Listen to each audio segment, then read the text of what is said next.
While at the 2022 World Economic Forum, Indonesia has signed a memorandum of understanding with Switzerland, which is set to increase trade and investments between the two countries. Metro Globe Network's Amanda Manuputty reports from Davos, Switzerland. In one of today's agenda at the 2022 World Economic Forum, a roundtable discussion is being held at the House of Switzerland, which includes a MOU signing ceremony between the Indonesian and Switzerland governments and between the Indonesian Chamber of Commerce and Industry and the Swiss Business Federation Economic Suisse. The signing of the bilateral investments agreement between Switzerland and Indonesia finally comes after 7 rounds of negotiations, which first began in 2018. The agreement will provide legal protection and business guarantees for both Swiss investors in Indonesia and Indonesian businesses that want to invest in Switzerland.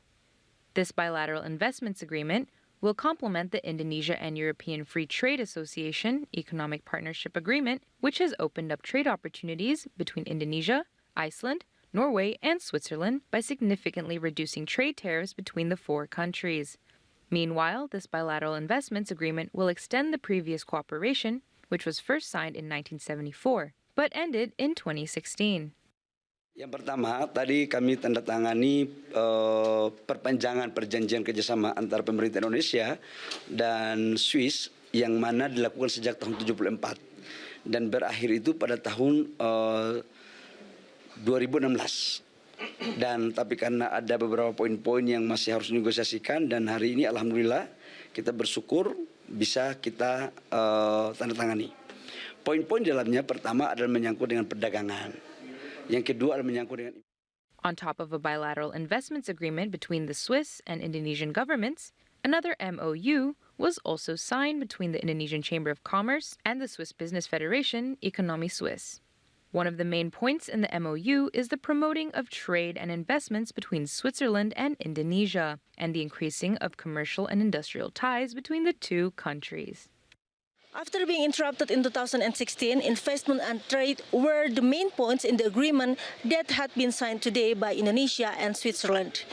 I'm Amanda Manuputty and Munfadli reporting for Metro Globe Network.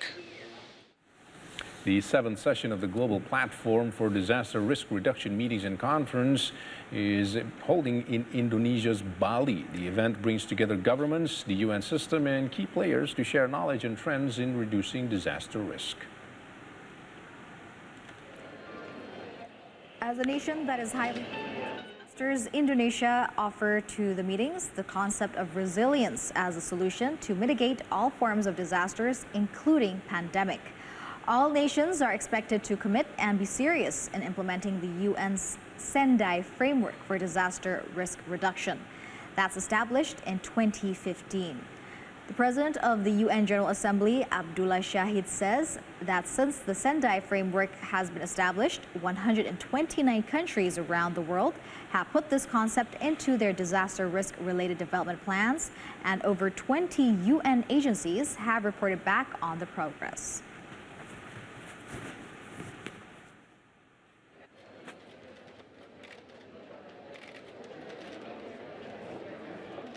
Have been promoting is to be prepared to effectively manage disasters before something happens.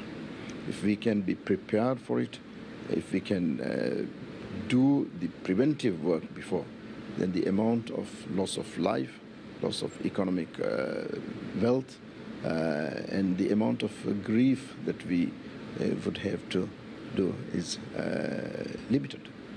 And that has been proven time and time again. And that is how we should be dealing with these disasters. It has been proven here in Indonesia and many other parts of the world since 2015